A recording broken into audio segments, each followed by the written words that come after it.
Thanks for staying with us and welcome back to our special features. Joining us on the show is the chairman of the Stephen Akintayo Foundation, Dr. Stephen Akintayo himself. He'll be launching I think it's the Saki or the Stephen Akintayo Consulting Holdings, a new investment platform focused on artificial intelligence and private equity across the US and Africa.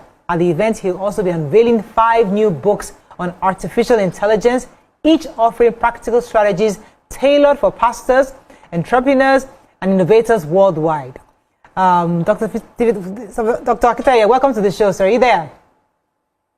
I am here. How are you today? Good to have you. So tell us about this business growth conference happening in Houston, Texas, and what should attendees expect to get from this conference? Okay, thank you for having me. It's good to be here again. We started this conference this year called the Business Growth Conference because we realized the level of challenges that entrepreneurs face. Back in Africa, we have a huge unemployment rate, but a very huge young population wasting away because we are not able to provide jobs for them.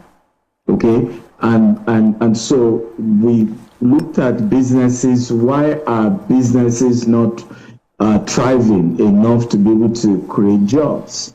We realize that there are so many challenges, bottlenecks, and there's lack of intentional mentorship. You look at here in America, for example, virtually every successful entrepreneur has a book. Every successful entrepreneur has a paid conference, training, workshop. Back in Africa, we don't do that. So we started, and then we did the one for London. It was a huge success because we also realized those in diaspora also, when the Indians want to go abroad, they're thinking of starting a business. When Nigerians want to go abroad, they're thinking of getting a job. And the Western world is a capitalist society, right? So you are the system is built to support entrepreneurs and investors. And that's why for me as a business owner, I declare what I want to pay in tax. But you as an employee, your tax is deducted from source. So we then realize that our people also in diaspora are not starting businesses. They are not building businesses, or they are not even able to scale. So we decided to start bringing successful people here in diaspora, as well as those back from home, like Dr. Cosmos will be sharing his story of growing the Coscharis group from less than $400 to multi-billion-dollar in transaction every year company. Okay. And it just promises to be great. All right. Okay. GTX Holding has been a significant player in the real estate sector. So what was the catalyst for the new company's strategic direction to create a more diversified conglomerate? Beautiful. So real estate is just the base, right? Every economic activity requires real estate, right? You need the land. If you're going to build hospitals, if you're going to build hotels, if you're going to build anything, you need land. So for us, the foundation was real estate, but it was way more than that. We want to build schools, we want to build malls, we want to build cinemas, we want to do retail. However, we also realize that the world is, to start those companies all over again. I mean, I've done that for the last 17 years. It's not easy to start a business from scratch. So the new direction is Sasi Holdings is a private equity firm that is able to buy existing companies, right, and infuse them into already what we're doing in other areas. So I'll give you an example.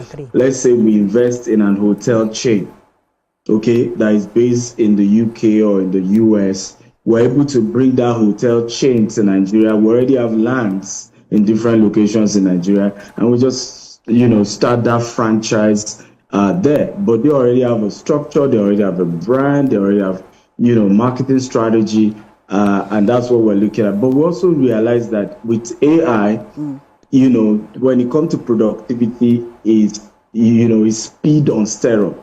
And so we are able to leverage on buying companies that we then infuse AI to take it to the next level. And that's why my 5 new AI book, and it's all free, and people are able to download them for free from anywhere in the world. Your books target diverse audiences from entrepreneurs to religious leaders. What motivated you to write a book like AI for Pastors, and how do you see AI transforming the church and evangelism?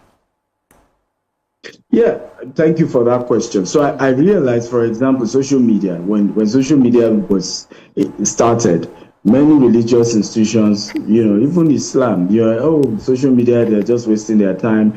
You see religious leaders preaching that being on social media, you're wasting your time. So what did happen then was that we're not having enough content that helped to shape our morale. By the time religious institutions were coming to social media, they were already the victim of the platform, right? And so the same thing with AI. If we don't have religious institutions and even cultural institutions, today is the Shisha Day, right? How do cultural institutions begin to infuse the right narrative in AI? And else you will see AI can tell you there is no God one day. You just ask ChatGPT, is there God? You can start debating it. But if you are fast in moving there, you influence how AI evolves, because it's still new. It's an open race for everyone to have a grip on AI. But it's also for entrepreneurs. So we targeted people in Europe, people in America, people in Africa. How do you use AI to transform your business? How do you scale your, because many of the jobs that exist today will no longer exist in the next 5 years. And it's not trying to spell doom. Right now, most of us prefer, robots to operate on us than a physical human being. Yep. Because there is human error. Most of these robotics powered by AI are more precise in their surgical operations, and they're able to do research and get data when they are making decisions. And the same will begin to infuse into other aspects. Now, will AI take your job? The answer is yes and no. AI will take the job of those who don't use AI to do their job. So everyone has to begin to, same thing, AI will take the business of those who don't use AI to, effectively deliver. Yeah. Okay, so from one of your book, Unlock the AI Gold Mine, promises a path earning over $200,000 per month. What is one practical, actionable tip from the book that our viewers can use right away? So I will just give you an example. You can set up an AI agent right now. And people, by the way, the QR code is on the screen. You can scan the QR code and get the book. Is free. So you download it for free. Now you can set up an AI agent as a lawyer that you upload all the, let's say you are trying to do maybe an AI agent for the world, right? You can upload Nigerian constitution, all the African constitution. You can upload, European constitution. You can upload American constitution to that AI agent, and is able to give people legal advice that you as a human being cannot give, right? And begin to, in a way, say, if you then want further consultations, right? If you then want us to help you draft a proposal, draft a contract, maybe you pay an extra $20 or $50 and gradually monitor, and this will work for you. It doesn't go on break. Anybody can download your AI agent or access your AI agent, and is able to help them solving legal issues from anywhere in the world. And you can literally do that even with ChatGPT without being a coder. You don't need to say, but I'm not a tech person. You don't need to be a coder to set up an AI agent, for law, for example. So these are some of the businesses we shared in the book to say, this in different sectors, you can literally set up agents, you can learn prompt engineering, and you don't need to be a coder, you don't need to be a techie to begin this new world order. And we have that transition phase of the next 2 to 5 years. And if we, particularly those of us who are from African origin, don't take a leap of faith, adopt it on time, influence it, and be ahead of the curve, we may end up being the one just, feeling the effects of the fact that the world has changed. Yeah. So beyond your strategic course, how do you see GTEx Holdings continue to innovate and remain a leader in the original real estate sector? Beautiful. I think the diversification is critical because, like I said, real estate is just the base. You buy land, then you can build a school or a home, hospital, or any other thing, right? So we are moving to the next phase for us as a company globally, where at this point, how do we then evolve into real, tangible economic activities on the real estate we've acquired over the years all over the world? And how do we innovate in that sector? How do we make sure we're not just building your regular infrastructure? I wouldn't be surprised if we will be one of the first companies to start using robots to build houses. I won't be surprised. I'm not saying we will, but I won't be surprised. But we are trying to evolve as a brand. All those who work with us all over the world have been told they have few months to master AI and begin to leverage on AI to do their existing job. Okay, let's talk about the Business Growth Conference. This is a conference that aims to provide a platform for networking and learning. In your experience, what is the most valuable aspect of these types of events for business leaders and entrepreneurs? One, it gives you opportunity to network. Your network determines your net worth. And you can't scale your business above the quality of relationship you keep, the quality of partners you have. In events like this, you meet quality people at the event. It's taking place in Houston, JW Marriott, by the Galleria this Saturday and Sunday, with registration start 8 a.m. And people can go to the website to register. We are bringing business leaders based here in the US as well. I've been living here in the US for the last 2 years now. Most people don't know, I've not lived in Nigeria for the last 5 years.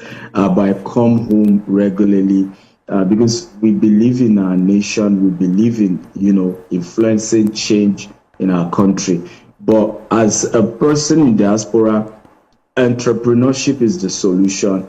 But being in the room with other entrepreneurs who are extremely successful, sharing their story, encouraging you, giving you tips on funding, giving you tips on marketing, giving you management strategies to scale is something that we cannot overemphasize. And I look forward to meeting as many, and it's open to everyone, even if you're not from Nigeria, it's open to everyone to be part of it, and we're going to be having a great time this Saturday and Sunday here in Houston. Amazing. So looking ahead, how do you plan to leverage your new focus on AI to further the mission of SASE Holdings and empower a new generation of entrepreneurs?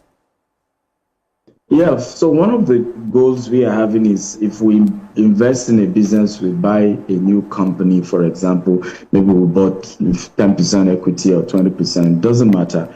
How do we then use AI to increase productivity so that all shareholders can get value for money?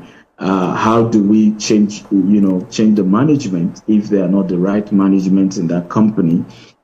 So these are some of the things we are hoping SASE. I've had over 20-something years in business, 17 years as a registered company, and I've seen ups and downs, challenges, lack of funds, lack of structure, and we've built something, and that wisdom can be translated into other businesses. We can help use a lot of what I've learned over the years to help change businesses that we're going to be investing into.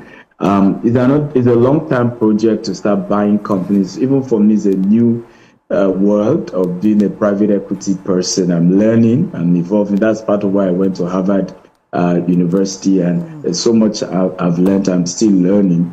But knowledge is not a destination, it's a journey. But we're excited about the new phase. Thank you very much. Thank you. Wishing you all the best this Saturday at the conference.